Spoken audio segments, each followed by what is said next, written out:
I'm Erin Delaney. I'm the Leverhulme Professor of Comparative Constitutional Law at UCL and the inaugural Director of the Global Centre for Democratic Constitutionalism. Welcome. The Global Centre for Democratic Constitutionalism came into being in 2024 through the generosity of the Leverhulme Trust and UCL, and I see my dean here, hello, Dean Eloise Stopford. So our mission at the center is to advance scholarly knowledge of democratic governance, the rule of law, and constitutionalism. But what does this mean? It sounds good. What does it mean?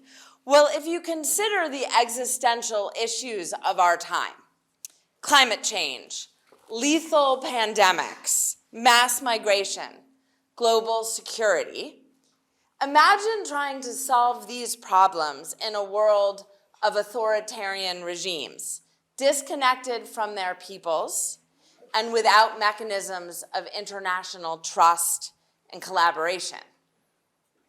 It's hard.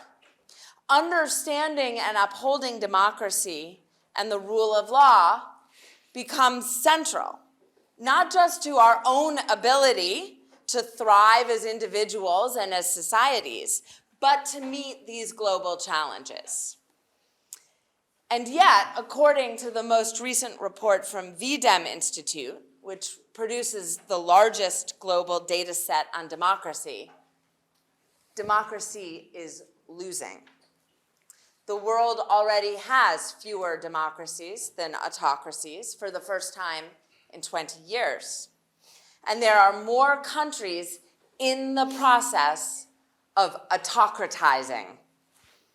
Of the countries that are autocratizing, 17 were democracies at the start of what VDEM calls their episode. Only 9 remain democracies in 2024. That is a 64% fatality rate.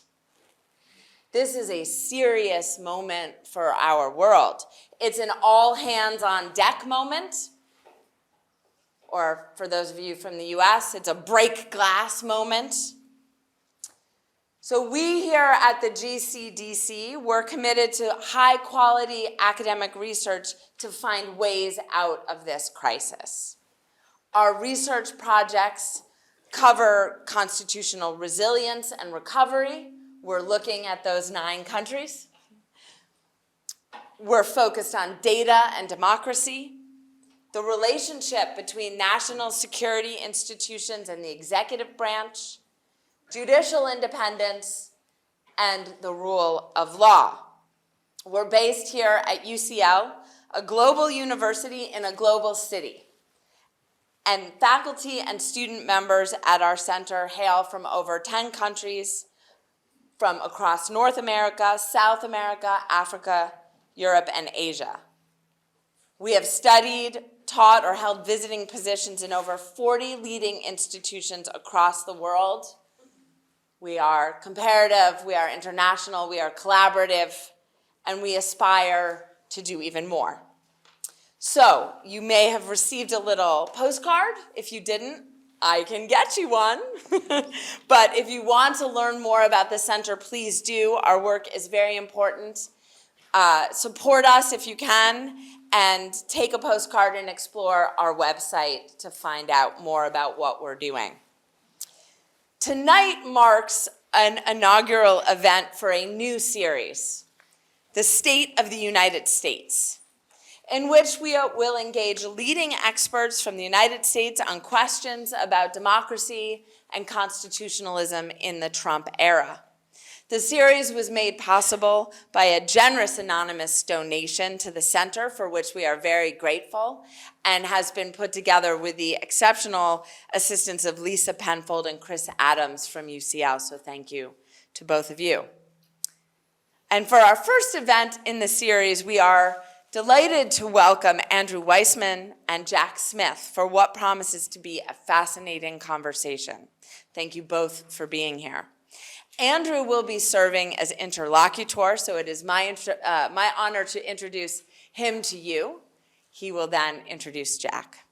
Andrew Weissmann is professor of practice at NYU, New York University, and he is this term's Sidney Distinguished Visitor here at the GCDC.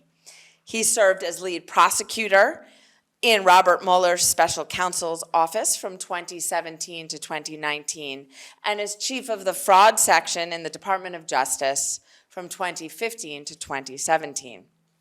He was also the general counsel of the Federal Bureau of Investigation, that's FBI, from 2011 to 2013. Professor Weissmann is the co-host of a popular podcast, Main Justice, and a frequent legal analysis on television for NBC and MSNBC. His memoir about the special counsel investigation, Where Law Ends, Inside the Mueller Investigation, was a New York Times bestseller.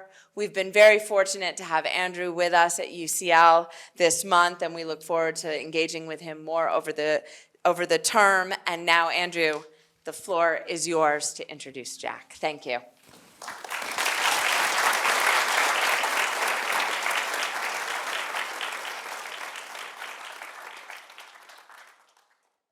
Thank you very much, Erin. And I know, Jack, you're coming from Washington, which is the land of acronyms. And to make you feel at home here, welcome to the GCDC at UCL. Your biography is very well known in the United States, but maybe less so to this audience. So bear with me while I go through it, and then we'll start our conversation. So Jack was a graduate of Harvard Law School.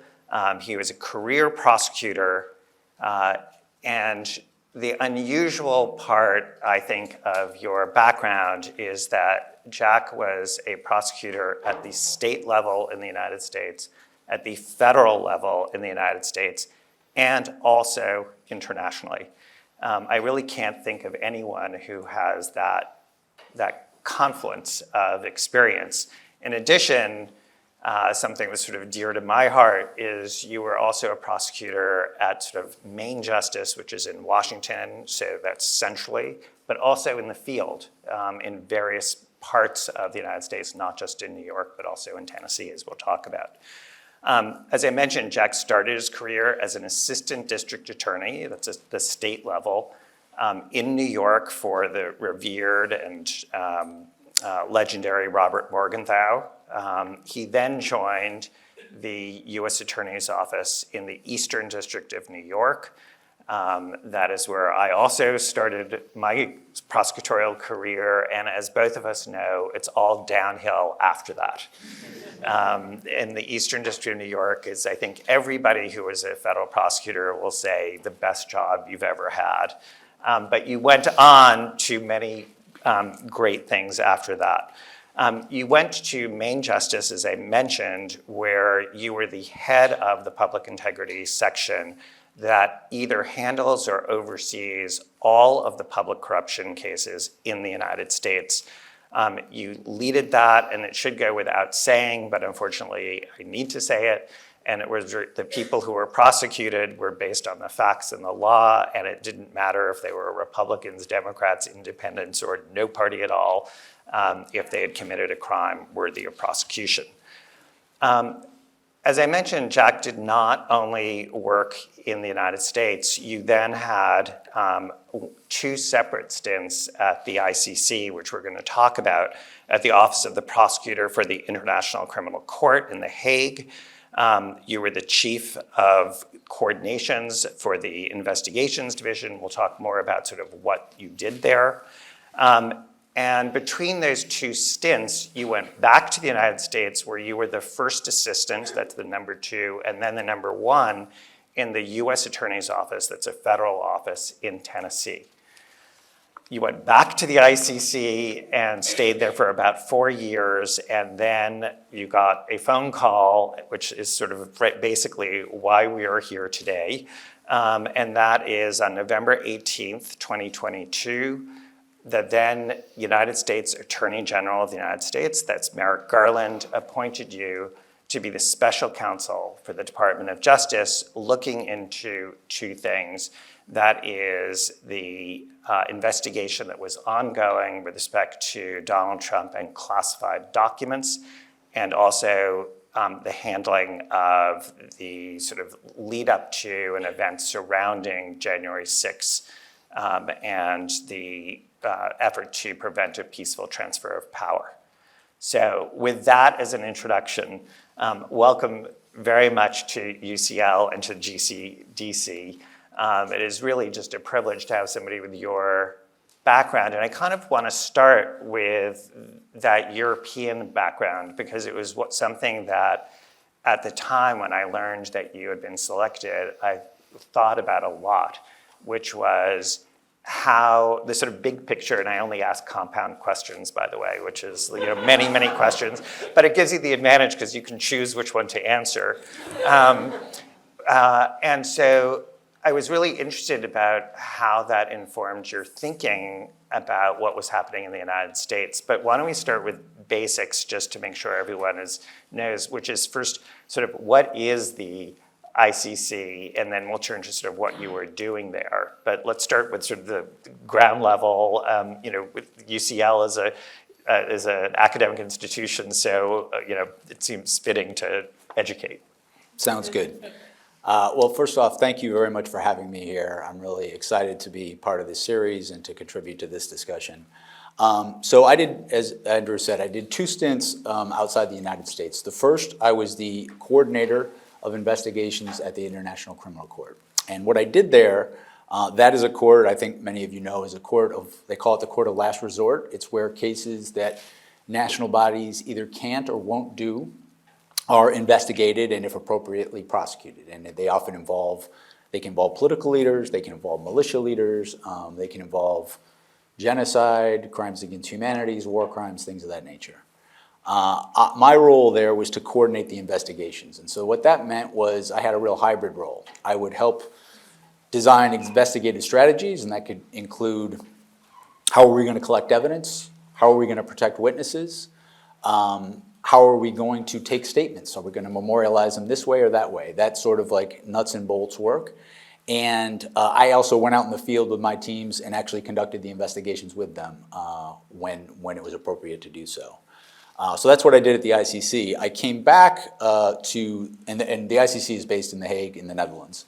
I came back to The Hague in 2018, and that work was, I was appointed to lead a tribunal, and it was a European Union tribunal that was investigating crimes that occurred in the Balkan War, particularly crimes that occurred in Kosovo between 1998 and 2000. And that job, I had all the responsibilities for everything from running the office, managing the budget, deciding how we investigated cases. Again, I participated in the investigations personally. Because, and this is in a lot of international justice cases, a big issue, a big rule of law issue is often these cases can't or aren't brought because of obstruction of justice. And that means that witnesses are either intimidated or threatened or sometimes even killed, and that's why the cases aren't able to go forward. And so that's something, particularly this last job, building witness protection programs. I actually had a diplomatic role where I had to work with countries to help get them to support us in relocating witnesses when necessary, so those witnesses felt safe to testify and tell their story. And in that job, I also, in addition to investigating the cases, when the cases went to court, I participated in the trials as well. I gave the opening statements and closing statements at the first 2 trials. So it was kind of everything I'd learned from doing this for 25 odd years was put into play in those roles. And were you sent either the first or second time from the United States as part of the government, or was this a private role? Right, so in the first time, it was a private role. I just left the US to work at the ICC, and it's in the United Nations system. The second time, in 2018, I was technically an employee of the US State Department, and I was seconded to this tribunal. It was a European Union tribunal, and different countries that weren't in the EU contributed different ways. If I recall, I think Norway paid for the courthouse, Switzerland paid for our outreach program, and the US provided me to run the prosecutor's office. So that seems like a fair division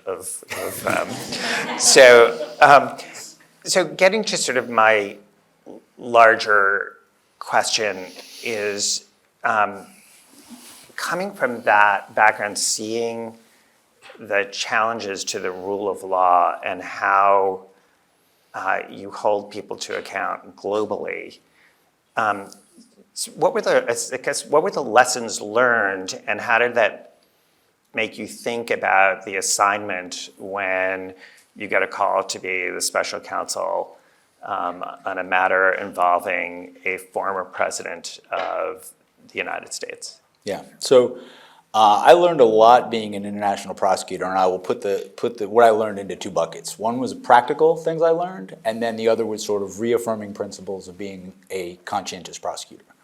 So, and to keep in mind, I had been a prosecutor for a good long time before I'd had these positions, and so I was learning based on what I'd done before. And so, from a practical point of view, one of the things that was a great experience for me is where I'd had leadership positions in the U.S. before, I was often being asked to be a leader in places where people already knew me. Like when I was in the Eastern District of New York, I was the chief of litigation there. People had seen me try cases. They knew who I was, and I was able to rely on that to be a leader. When I went overseas, nobody knew who I was, and unfortunately, at the time, no one knew what the Eastern District of New York was, so nobody was impressed. You had to actually be a leader kind of on your own merits from day one. I also learned to handle big cases, how to move big cases forward. And this was kind of a reaffirming principle and a practical one. From your first day as a prosecutor, one of the things you are taught is that delay helps the defense, and moving case forward expeditiously is not only in the public interest, but it actually helps your case. And that's because witnesses' memories can fade, witnesses can pass away. It can give a individual who wants to obstruct your case more time and opportunity to obstruct that case. And so for those reasons and many others, you learn from the time I was a baby prosecutor in New York, move your cases forward expeditiously. In the international realm, as again, those of you who follow it may know, the cases, if left to their own devices, move very, very slowly. And they will not move unless you make them move. And so the sort of things I learned earlier in my career about how to move cases forward, this was sort of the major leagues. You really had to know how to handle every part of a prosecution to make it go forward. And at the ICC, and also the other job was the Kosovo Specialist Chambers. And so that was a thing I learned, and it was practical things within that. For example, like how to deal with a very large data set. I mean, you can imagine investigating a war crime that happened 20 years ago, how much data you're taking from so many different sources, how to streamline translation processes, all things like that. All the sort of nuts and bolts that people aren't seeing on the surface, but that make a case move faster or not. I learned a lot about that. One of the other sort of practical things that was really helpful to me is when you're a young prosecutor and you're doing a lot of cases, you get feedback all the time because you go to court, you deal the case, you win or lose, juries like it or not, judges like it or not, and you move to the next case. And you get better doing that. When you're doing giant cases that take years to put together and often years to prosecute, you don't get that feedback. The case is not being tested in the crucible of litigation until a very late date. And again, this is something I knew as a young prosecutor, but I really learned even more is how to build in processes to test your assumptions while you're investigating the case. So you're always testing, well, this is what the evidence shows me to date, but is that right? And you're creating an environment where people, if they have a different point of view, can speak up, and you're sort of red teaming it or battle testing the case while you investigate it, so that by the time you get to court in that case, the hope is you will not be hearing anything from the defense in that case that you have not thought of and your team has not thought through itself. I put that into play immediately when I got back from working at the ICC. My job after that was, as Andrew said, at the public integrity section, supervising these prosecutions of political corruption cases around the United States.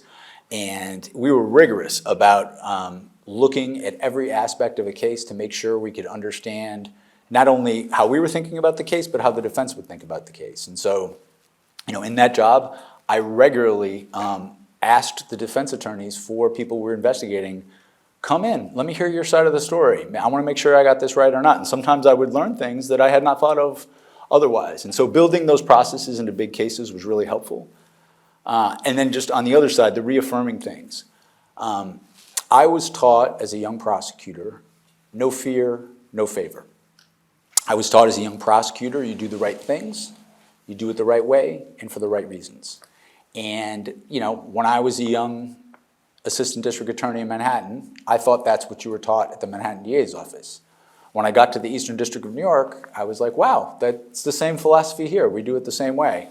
When I got to the ICC and what I tried to imbue on the people in my office when I was running the last office overseas was those same sort of principles. And what I found is that public servants who want to be good public servants, wherever they are, that those are really guiding principles. If you do those three things, do the right thing, do it the right way, and do it for the right reasons, if you're hitting those marks, you're going to be okay as a prosecutor. So something you said reminded me of Robert Mueller, the sort of revered former FBI director, used to always say if something was taking too long, he would just call you in and say, "You're playing with your food," which was, you know, that's like you did not want to hear that, which was basically like move it along. And he had been a prosecutor for many, many years. I'm interested in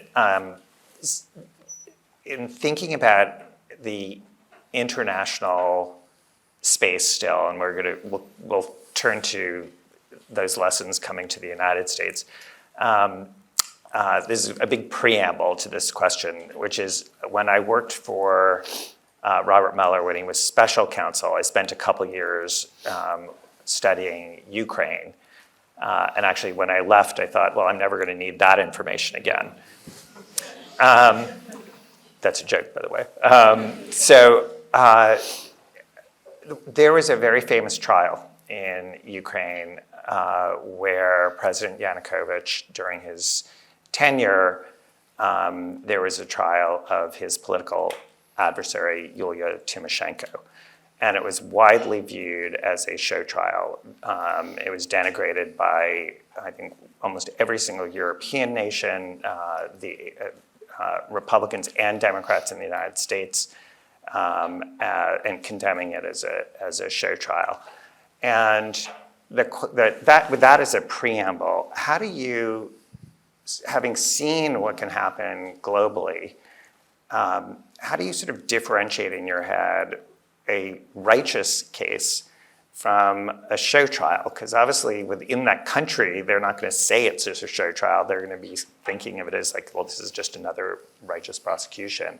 And how were you thinking about that distinction, that you want to make sure that when you're bringing cases and when you're examining a potential case, that it is an actual righteous prosecution, as you said, sort of the three rights and not a show trial? Yeah. So unfortunately, through our history of mankind of having courts, there have been show trials. And the way I think you can differentiate them, overarching, a show trial is a trial where the outcome is predetermined, where we're going to get to this outcome however we need to get there.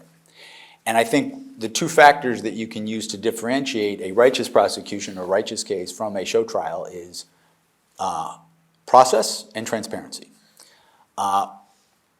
A lot of people think this is boring, but process is the great protection of individual rights. Do we have processes, and are they administered equally for everyone? So do you have a right to counsel? Do you have a right to put on a defense? Can you appeal the decision? And then are the laws being applied to you the same way they're being applied to everybody else? That's challenging with rich and powerful people the world over. But on one end of the spectrum, you can go back to Stalin's trials of the Bolsheviks, right up to the trial of Alexei Navalny, right? That the outcome was predetermined. And as a prosecutor, the role we play in a case is making sure that the choice to bring a case is not predetermined. The judges or the juries in certain jurisdictions will decide the outcome. But as a prosecutor, when you take on a case, there should not be a predetermined outcome. That's one of the really wonderful things about a career as a prosecutor is You have to be able to build something, and if you find as you're building it that it's not righteous, that's the way it goes. And so I think making sure processes are applied equally, that is critical, and it's a good way for you to measure if something is legitimate or not. If you see someone who is driven by an outcome, and they're going to get that outcome no matter what, you should be very suspicious of that, whether it's as a prosecutor or a judge. And then, so I can't help but point out the irony that we are having this conversation on the day of the arraignment of the former FBI director, James Comey, in the Eastern District of Virginia with, many procedural irregularities.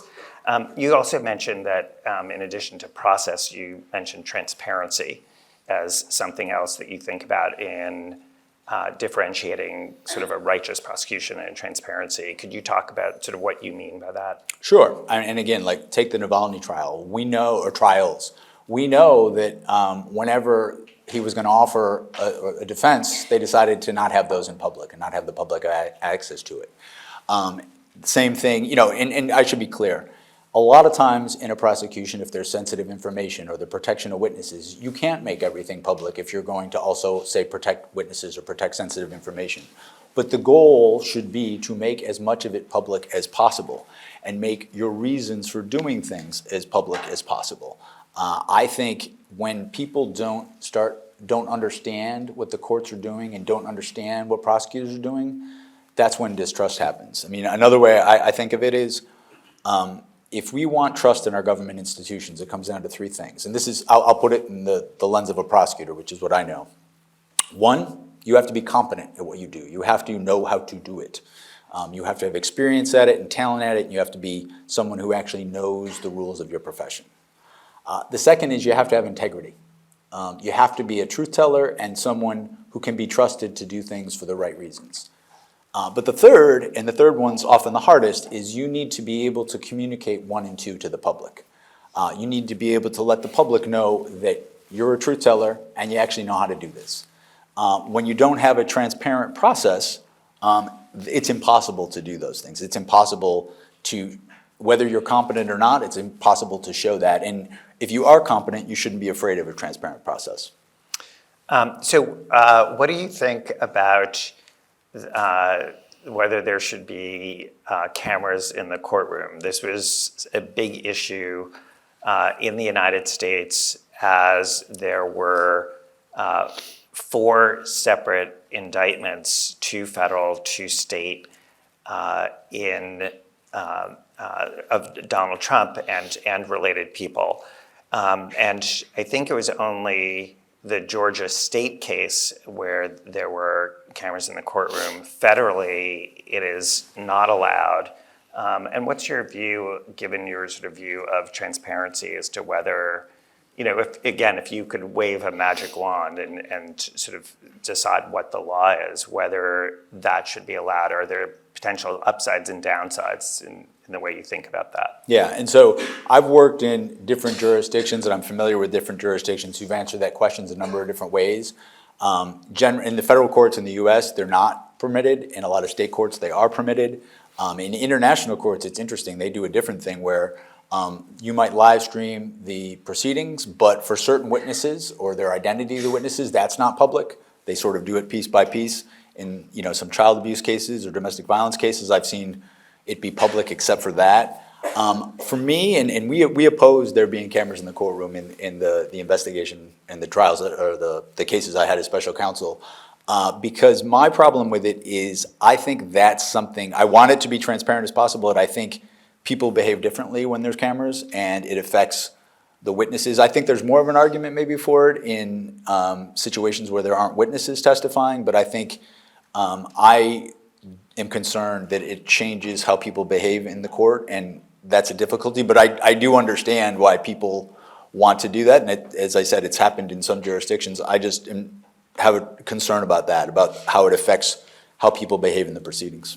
What about safety? One of the concerns that people have raised about that is a concern about safety. There's obviously been a huge rise in threats and actual violence that's happened across the political spectrum in the United States, and sort of how does that, if at all, weigh in sort of the idea of having people and people's faces on camera? I mean, it's a very real concern. I think I referenced before, the last case I had at the Kosovo Specialist Chambers, those cases, the investigations of war crimes in Kosovo, they were, until we brought the cases we brought, all attempts to bring those cases were pretty much unsuccessful because of the intimidation and the outright murder of witnesses.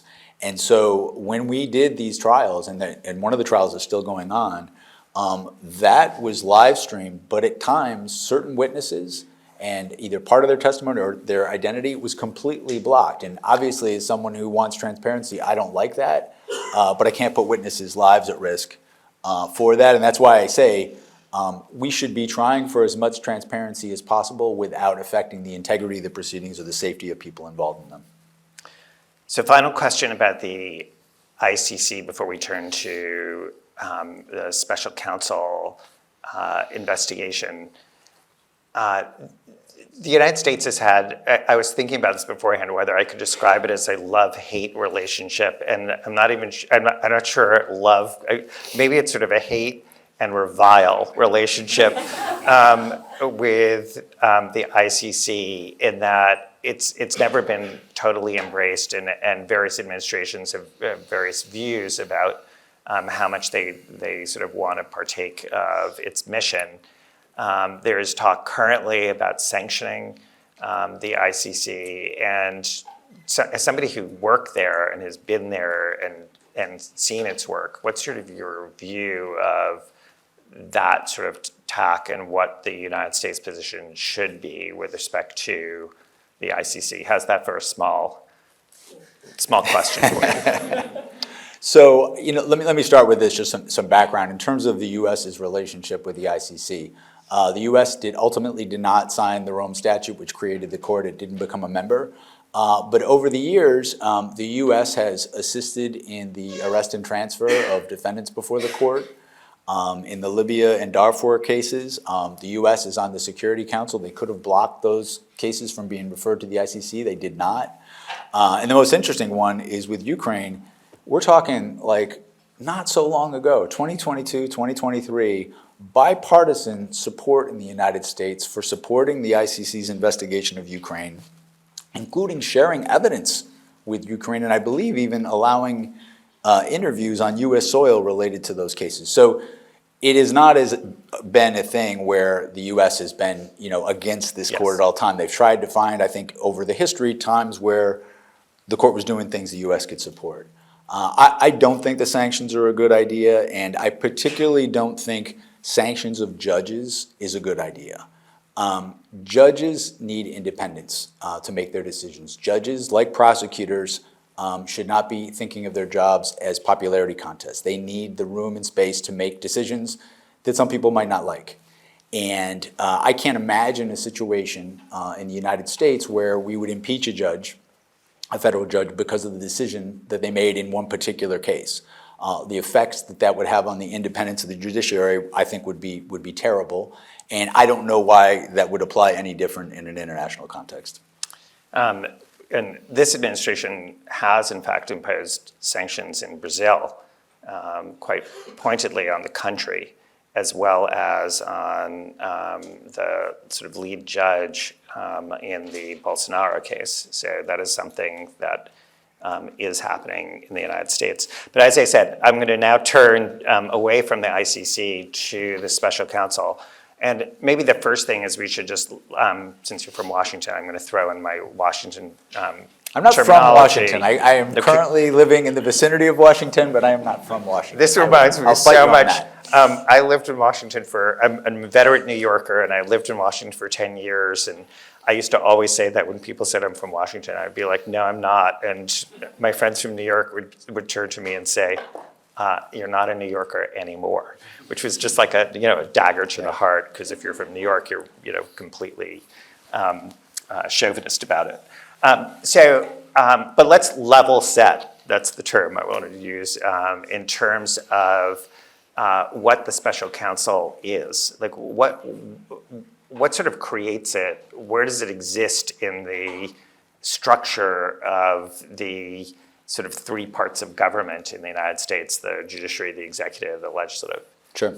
So the special counsel is, there are several statutes that allow it to happen, that authorize it. And then there are regulations that are very specific to when you would appoint a special counsel, what their powers are, in the range of things that they can do and how much they're supervised.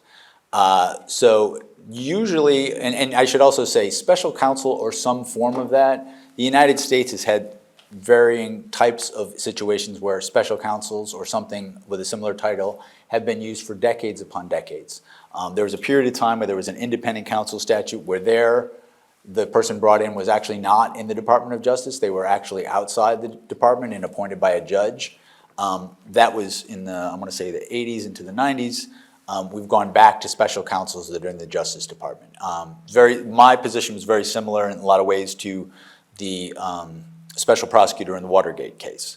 And so usually a special counsel is appointed when there is either a conflict of interest or an other extraordinary situation where the Attorney General determines that it's in the public interest to have someone who is not been in the department right at that moment and works under the normal supervision that you'd have in the department to come in. And so I was appointed under that regulation, and the role of the special counsel is to independently and objectively investigate whatever the particular assignment is. Andrew mentioned earlier what my assignment was, and come to a conclusion about should a case be brought, and if a case is brought, to be the person who brings that case. So you're housed within the Department of Justice, and as somebody who's been at the Department of Justice, particularly in Main Justice in Washington, and as well as somebody who's been in the field, who's aware of all of the rules that exist that sometimes people in the field balk at.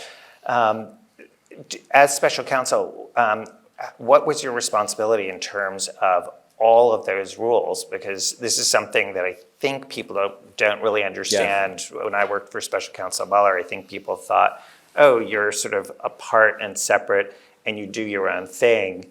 And what's the reality of that in terms of what all of there's a huge manual for the Justice Department called the Justice Manual, and it's tomes, huge volumes of rules that you have to follow. What did you have to do? Yeah, so this is a great point, because as I said before, one of the things that can tell you if the rule of law is being enforced properly and that something's not a show trial or show investigation is process. And as Andrew says, in the Department of Justice in the United States, there is a lot of process. And so as a special counsel, I'm governed by that process. I'm a Department of Justice employee. So for example, if I want to get approval to do certain charges, like in our case, some of the charges involved election fraud and the sections 371. We need to get approval from the Public Integrity Section to do those charges. National security charges require... So can I just interrupt you? So one of the things that I take it that the department did is because they wanted to have some uniformity and experience brought to bear before a public corruption case was brought, any prosecutor in the United States would have to, before bringing those charges, submit it to the Public Integrity Section, and they would have to decide yes or no. Is that? That's right. They would have to approve it. And it's the same thing with what's called the election year sensitivities policy in terms of when you can bring charges like this. It's the same thing with classified documents or a classified case. The National Security Division weighs in on that. It could be anything, even simpler things, like if you want to subpoena an attorney, there's an office in the Department of Justice called the OEO that you need their approval to issue an attorney a subpoena to an attorney. If you want to subpoena records of a member of Congress, you need to get approval for that. There's a number of approvals like that, and those are process things that mean that the person in the special counsel's role, my role, has to follow those rules. And so there's a regularity to that, that I can't just do what I want. I have to do it within the rules of the department. So I can't help but there's a huge sort of what seems to be a contretemps, or maybe it's just the tempest in teapot of today, where certain people are claiming that there was either electronic intercepts or some kind of improper spying, I think that's the word that's being used, on senators, that was sort of an outreach or a part of your investigation. I guess the first thing I will say is, having looked now at your indictment, and then I went back and looked at the lengthy report that you issued, one, it seemed pretty clear, and tell me if I'm wrong, that what is transparent in both the indictment and in the report is that we're talking about telephone records, not not an electronic intercept where you hear conversations, just getting toll records, and it's completely disclosed in the indictment and or the report, and that you would have to get approval to do that if it involved a member of Congress. Is that a fair statement? That is fair. That is correct. Okay. That's my leading question for the day. So tell me a little bit more about your team. So you get a call and you're now selected. Who joins you? And maybe to be more pointed, given the environment that we're in the United States, how, if at all, does their political views or even their party affiliation factor in or not factor into your decision about who you would bring on? Yeah. So most of the people who ended up working on this investigation from the beginning to the end when I was special counsel were people who were already actually working on the investigations when I took over. They were working on the separate cases. I did bring in a few people to assist. Those people I brought in were all longtime former federal prosecutors who had worked in both Republican and Democratic administrations over and over again. And one of the topics I really like to talk with folks about, because I don't think it's talked about enough, is the just incredible high level of integrity and competence and willingness to sacrifice of the people who do this work. And I'm talking about the people I worked with in the special counsel's office, but the Department of Justice in the US, the FBI, are filled with people like this. And these are people who are not self-promoters. They do not like to tell their own story. They cannot start a sentence with I, they start that with we. These are team players who don't want anything but to do good in the world. They're not interested in politics.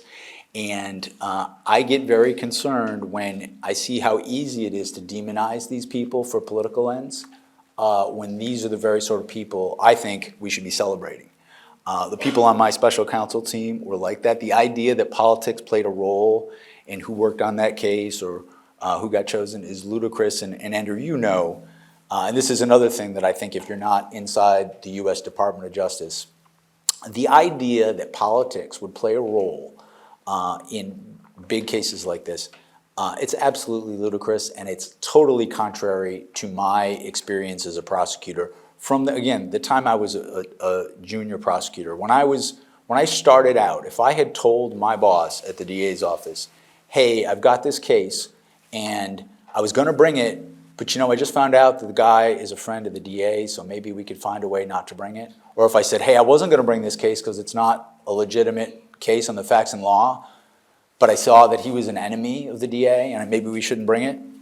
My boss, my first boss, he would have tossed me out a window, right? Tossed me out a window. When I was the chief of the public integrity section, we were doing the highest profile corruption cases around the country.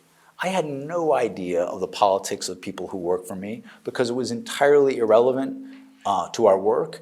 And that was the same when I was in Brooklyn, New York. It was the same when I was in Tennessee. And it's one of those things that I think sometimes you hear what's in the news. If you talk to anybody in the department who's been there for decades, that's just not even close to what that work is like. And I don't think that there's enough people out there saying that, because the people who do that they don't want to be out front talking about those things, putting themselves sort of in the limelight. They just want to do good work. And so the people on my team were similar to what I saw throughout the department during my career. Apolitical people who wanted to do the right thing and do public service.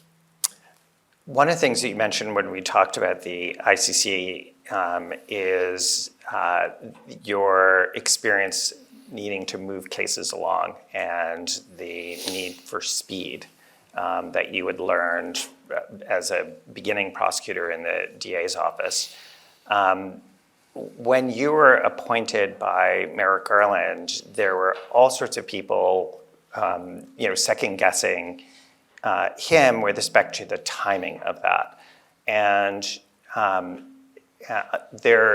if you look at the time that you were appointed, the question I have for you is sort of like, how did that need for speed sort of factor into what you were doing? Obviously, if Donald Trump were to win the presidency, which he ultimately did, there are special rules in the United States about whether you can have an existing case against a sitting president as opposed to a former president, and whether Merrick Garland should have done this earlier or later. You were sort of, as I would describe it, you had to play the hand you were dealt. You were not there until you were there. And so to what extent did that need for speed play into how you were approaching what ended up being the two criminal cases that you brought, the one in Florida involving classified documents and the one in Washington, D.C. involving the insurrection? Yeah, so obviously, as I said before, moving a case forward expeditiously is something any good prosecutor is going to do. We did not need an election or any arbitrary date to justify or to motivate us to move the case forward expeditiously. I think that a lot of the narrative that you're talking about is people who just would not take the time to read the filings we did about why we did what we did.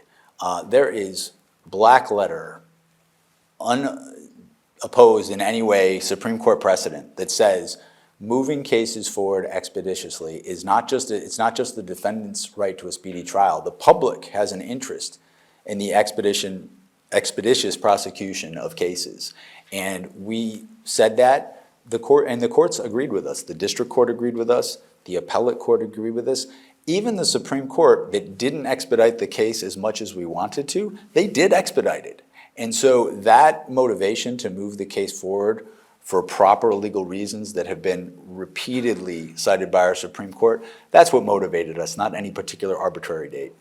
I should note that I think the case that you're referring to, the lead case in the United States, and this is for the law students who are out there, it was written by, of all people, Justice Alito, about the fact that the right to a speedy trial is not something that is only something that the defendant enjoys, but the public has a right to a speedy trial. Yeah, it's not a controversial position. I mean, that's the most recent case, but there are other Supreme Court cases going back, again, decades that say that, and that's never been something in contention. So turning to the Mar-a-Lago case, the classified documents case. So first question that I think I know the answer to, and I was always very curious as to what you would say, but so why did you bring it where you brought it? Why was it brought in Florida? Obviously, lots of people were second guessing that particular issue, probably less because we had some sort of issue concerned with the jury pool, but because of the judge who ultimately was assigned to it, who was, in my view, rightly provoked a lot of criticism of her rulings. But why was it brought in Florida? What were the other options? Or was it you never really thought about any other place? Sure. So two things here. One is kind of I just wanted to address the note you said about, some people criticize things. I think one thing, and it kind of will explain a lot of my thinking about these things, the idea of people criticizing things, particularly in the media, if you are a good prosecutor, that is noise, and you need to tune it out. I think people in the media can do a very good public service in explaining what's going on in court and explaining concepts, legal concepts that are complex. But when we get to the point of people opining, you should have done this, you should have done that, good prosecutors learn to tune that out. I know whenever I've done a big case that no matter what I do, some people are going to think I'm a villain, and some people are going to think I'm a hero. Some people are going to think I'm great, and some people are going to think I stink. You tune that out. You just have to tune that out. And so, like, whatever was going on in the media about that, I don't have any idea about that because it's not something I follow. In terms of the actual case, it was very important to me that we do all our work by the book, and that means the same way you do it in a DOJ case if it wasn't a case of this much public interest. And under that way of thinking, the place to venue this case was in Florida. There were arguments you could venue parts of it other places, certainly.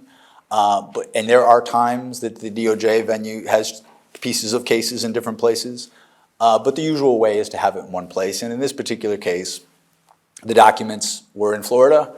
The major acts of obstruction, the 2 series of obstruction that we charged in the case, happened in Florida. And I would also just, the last point I would just add is we didn't have the immunity decision that came later.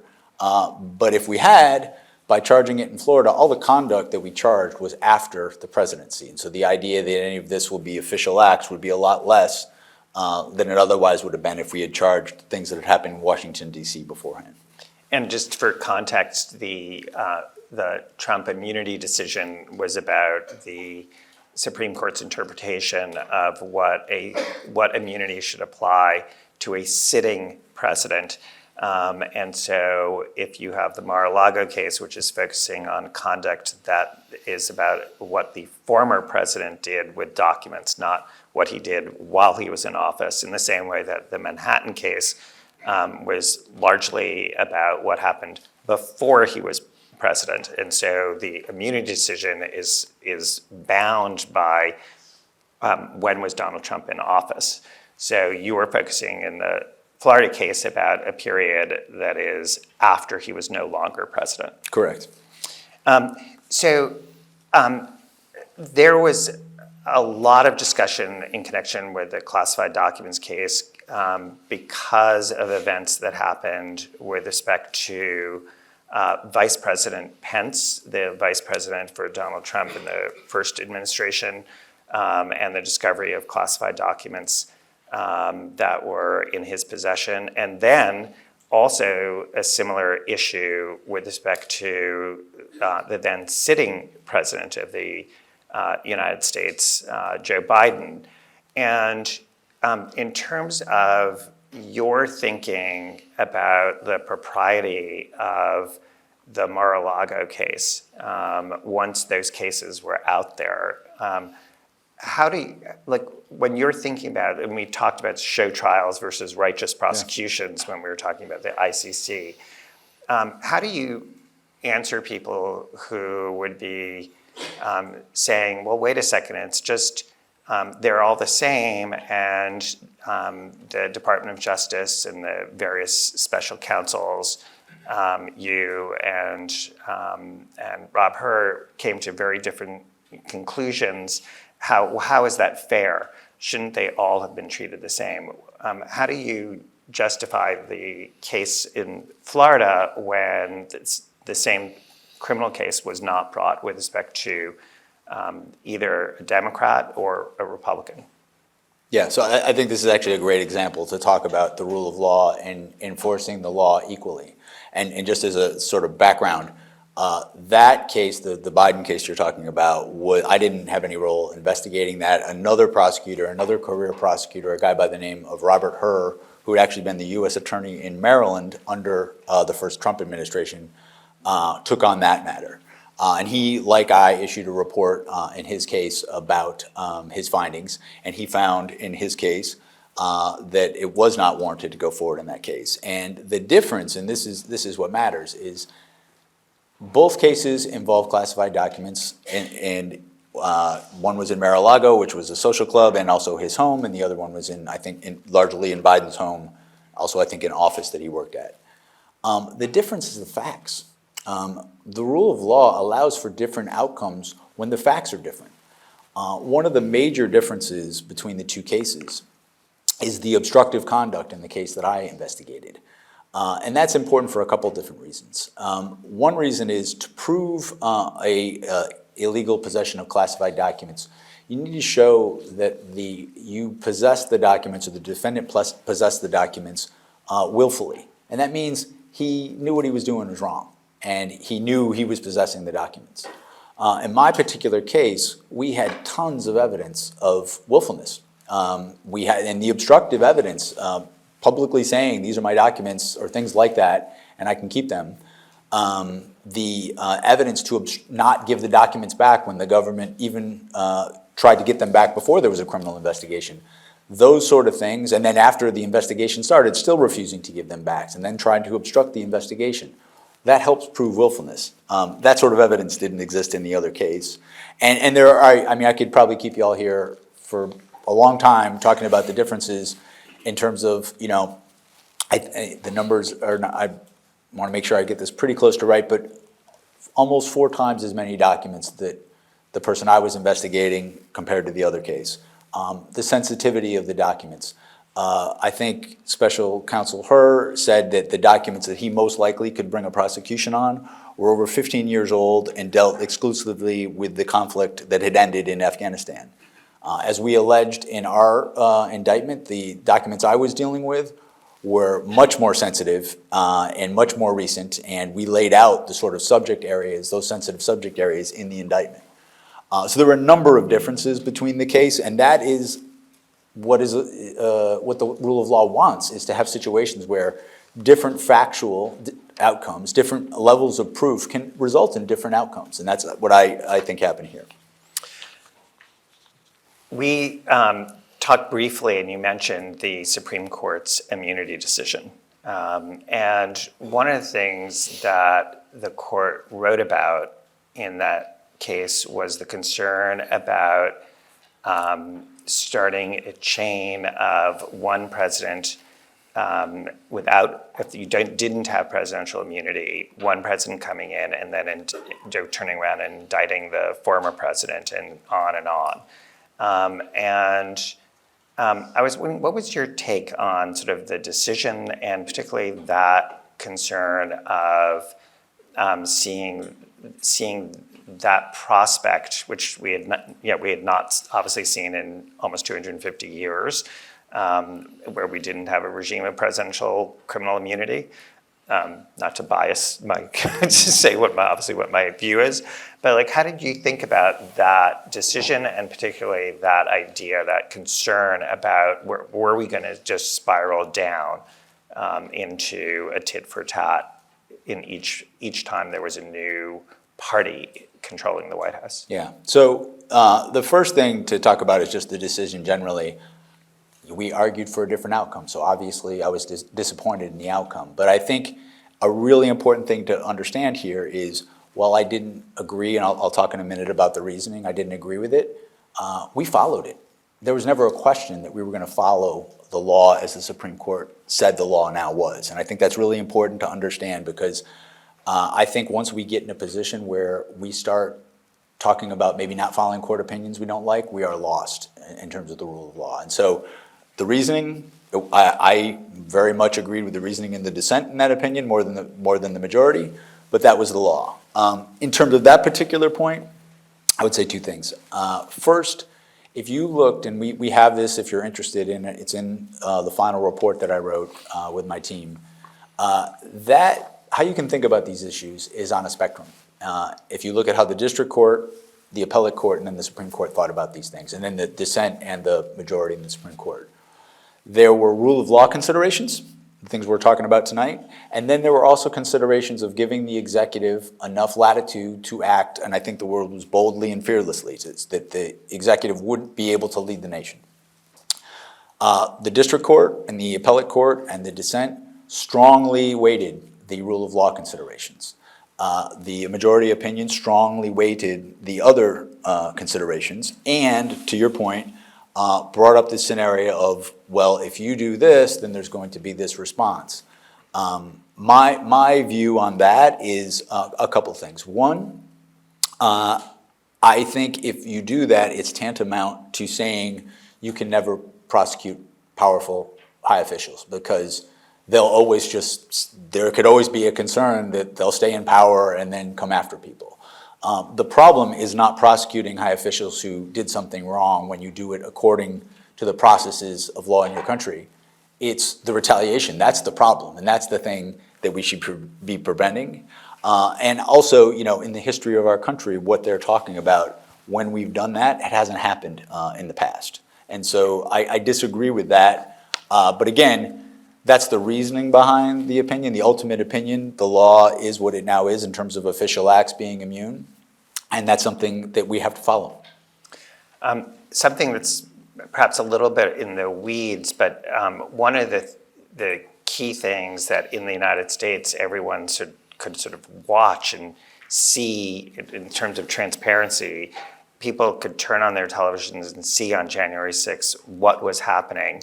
And they could also hear the president on January 6th at the Ellipse giving a speech that there were various components to that speech, but one component was we need to fight like hell.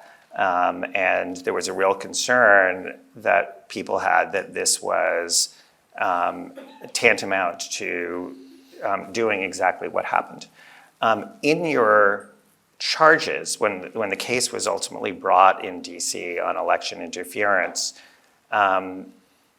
it was interesting how you dealt with that because what was not charged was just that speech incited the violence. That is the charge. That this was sort of fighting words that would satisfy the Supreme Court standard for inciting sort of imminent violence. And I was wondering what the thinking was as to why you used this as sort of a background facts, but not sort of a core charge. Sure. So, and this is addressed, again, if you're interested in our final report. The long story, or the short story, I guess, is that we had core charges that we did bring that we thought were very supported in law, very factually supported. The statutes that we did charge had a long history of use in the United States. They've been interpreted by the Supreme Court, and we felt we had a strong case, and that those charges that we brought would allow us to present all the relevant evidence to a jury, that we would be able to present everything that mattered to a jury.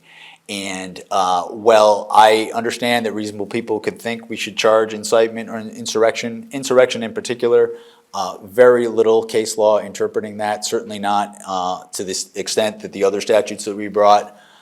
Incitement, understand the reaction, and I could see where people could find this to be incitement, but at the same time, as you know, that's a very high standard under the First Amendment analysis, and frankly, I did not think that those were fights that we needed to take on given the charges that we were able to otherwise bring. So you had mentioned transparency, and we talked about that sort of periodically. Yeah. And one of the things that I worked for Robert Mueller, who was famously tight-lipped and very much had the traditional view, which still exists in the department. Merrick Garland espoused it, which is euphemistically known as put up or shut up, meaning that you don't go on TV and start talking about the guilt or innocence of a particular person, and you don't actually even talk about whether they're under investigation, except in extraordinary circumstances. And that's sort of one model. There is another model. And that is Archibald Cox. And Archibald Cox, as you mentioned when we were talking about Watergate, and there was a forum of special counsel, he was a Harvard professor, and he gave, and you can actually go to YouTube and still see it, this wonderful press conference where he talked about why he was going to the Supreme Court to seek the Nixon tapes. And he made it very clear at the outset that there were things he could talk about and things he could not talk about, meaning he was not going to denigrate anybody who had not been charged or even somebody who had been charged. That was off limits, but he did want the public to know why he was doing what he was doing. If you watch that, part of what he was doing to me was not just giving the intellectual reasons, but he was an exhibit for his own integrity. It was so hard to watch that and not think, here is a lovely, mild-mannered Harvard professor, and you might disagree with him, but he made it very hard to vilify. And I was interested in your view, at least in retrospect, whether there was more that you could do and more that the department needs to do to figure out how to publicly speak, and so that the megaphone isn't only on one side. Yeah, so this is a really important question, and I think it's a complex question. So let me break it down to a few pieces. The Robert Mueller view of how to do this, that's where I come from. That's my view, and that's really how the Department of Justice does it, I've seen throughout my career. And there's a reason for it. The reason is you do not want to be saying things before a trial that are going to make it hard for the defendant to get a fair trial, right? You don't want to be sort of polluting the jury pool in your favor, saying things that they, because the usual case is a case where the government has a lot of power and has a megaphone, and the defendant most often doesn't. And so those rules, that way of doing things, has been a department tradition. And in fact, a lot of the local rules of the courts that we practice in limit what you can say as a prosecutor. And so in my role as special counsel, I handled things very much as I did throughout my career. It's like we often say, do your talking in the courtroom, not on the courthouse steps. And so that's how I did things. I think that it is worth a conversation going forward about how we move things and how we handle things and how we think about these things. Now, I'm not arguing in favor of a sort of wholesale, one side blasts something out on social media and then the other side does, and we do that sort of thing. But I do think we need to think about it differently because we're in a different age now and we communicate with each other differently. The Archibald Cox thing, if you haven't all seen it, it's worth, when you go home tonight, you got nothing to do for half an hour, pulling it up on the YouTube. It's artful, it's heartfelt, its integrity is just oozing out of him. It's also really hard to do. Partially because to do that without making an argument you're not interfering with the defendant's trial rights is really hard. There's unique situations you can do it, but this goes back to my previous point of if you want to have confidence in our institutions of government, you want there to be a bond of trust between citizens and the government they put in place. You have to have competence, integrity, and you have to communicate it. That third one's hard, and I will say that kind of like dinosaurs like myself who've done it the old way, I think we need to have a conversation to think about how to be better at it, but I don't want to have that conversation where we start interfering with people's right to have a fair trial. So I think it's a good endeavor, it's a thing we should talk about, but I also think it's harder than we think. So given what we have seen in the Department of Justice under the second Trump administration, and given your history as a state prosecutor, federal prosecutor, working under Republican and Democratic administrations, and your work at the ICC, what's your diagnosis of what is happening to the department? And similar to the question I had about what happens when the next president comes in and this sort of tit for tat concern, are we also at the Department of Justice leading to a spiral where, let's assume we have a Democratic administration at some point, and what do they do then? Do they try and clean house? I mean, does it become a tit for tat where we essentially no longer have a civil service in the federal government, which is supposed to sort of eradicate this issue of we only hire Democrats, we only hire Republicans? So how do you sort of see where we are and the prospect of what's going to happen? You're right about the compound questions, by the way. That's definitely yeah. Let me break that down and take it in, I think, reverse order. Yes, I think the attacks on public servants, particularly nonpartisan public servants, I think it has a cost for our country that is incalculable, and I think that it's hard to communicate to folks how much that is going to cost us. If you think getting rid of the people who know most about national security is going to make our country safer, you do not know anything about national security. And that's happening throughout the department. It makes me concerned. And, this idea that if you didn't vote for the current person in office, you can't be trusted to be a government employee. In the United States, we tried that. It's called a patronage system, where you got the job because of who you supported, not because you knew how to do the job, the competence part. And we know that it's rife with corruption and it's rife with incompetence. And so that makes me very concerned going forward. But in terms of what I see now, and it goes back to the analysis that I gave you before, if you are driven to achieve certain outcomes, no matter what, that's a real problem. That's not something I saw in the Department of Justice, and I think it bears mentioning. I worked in the department for years, Republican, Democrat, Republican. I was the acting U.S. attorney in the first Trump administration in Tennessee.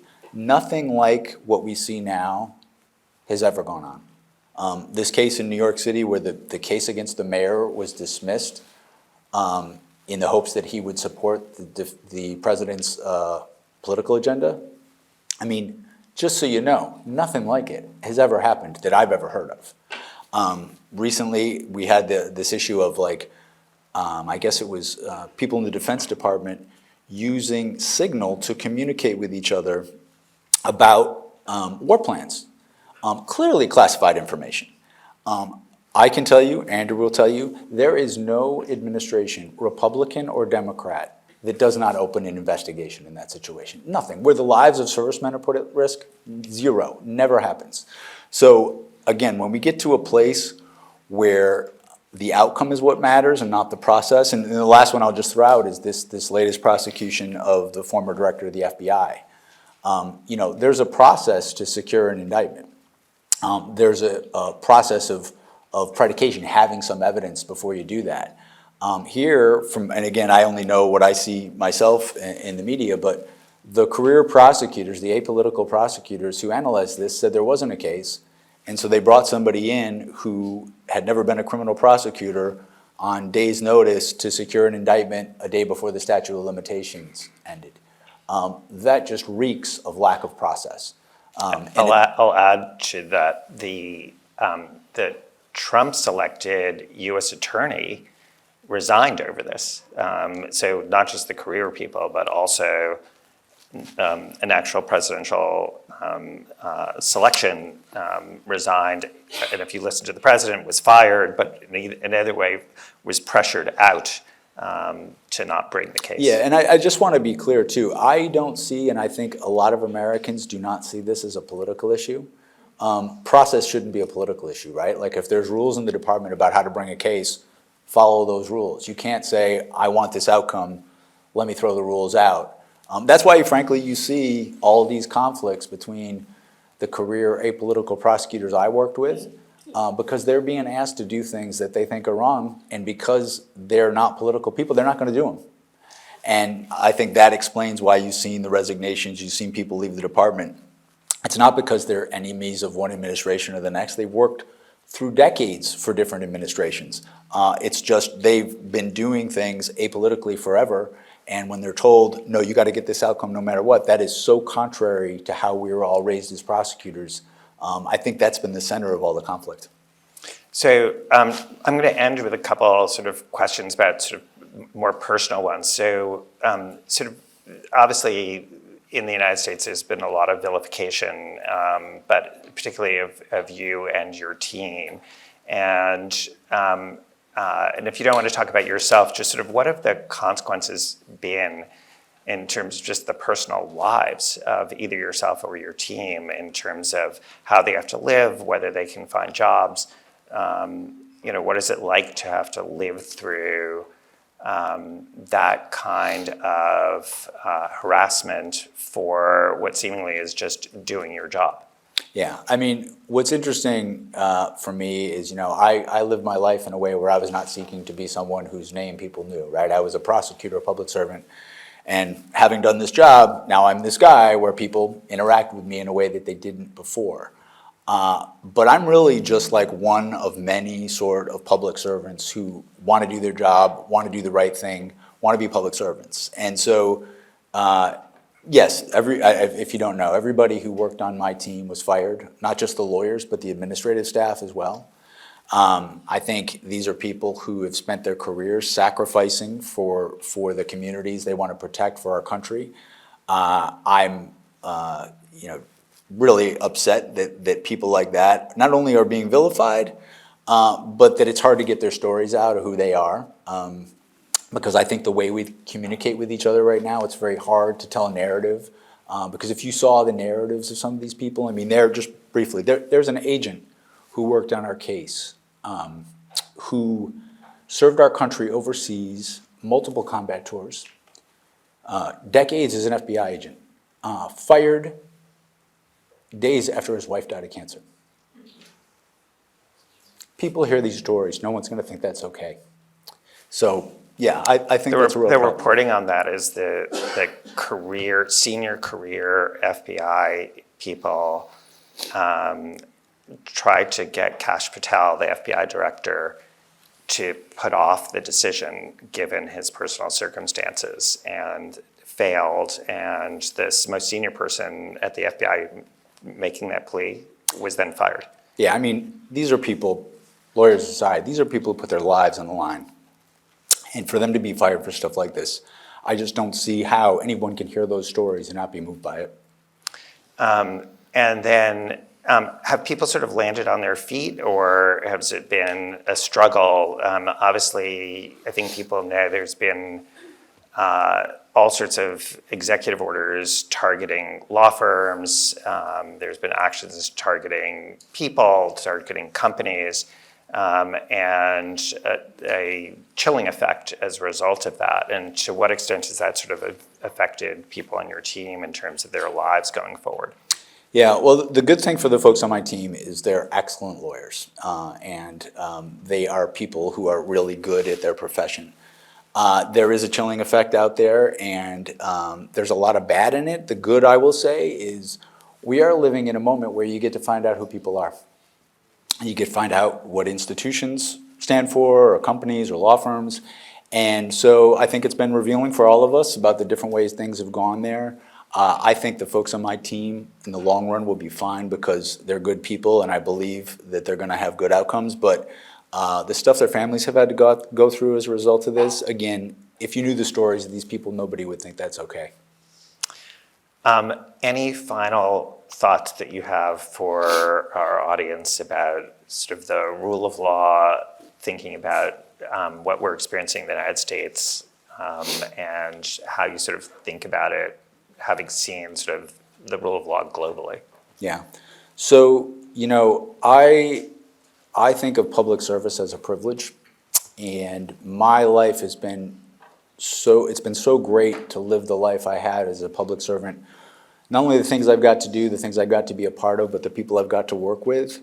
And when I talk to young people a lot today, I see people concerned about a career in public service, or having second thoughts about a career in public service because of the moment we're in. And my message would be, you should double down on that. You may have to find a different way to serve the public than you planned, but it's such a privilege. It's such a good way to spend your days and live your life. And I think having something hard to struggle at is one of the best things you could possibly have in your life.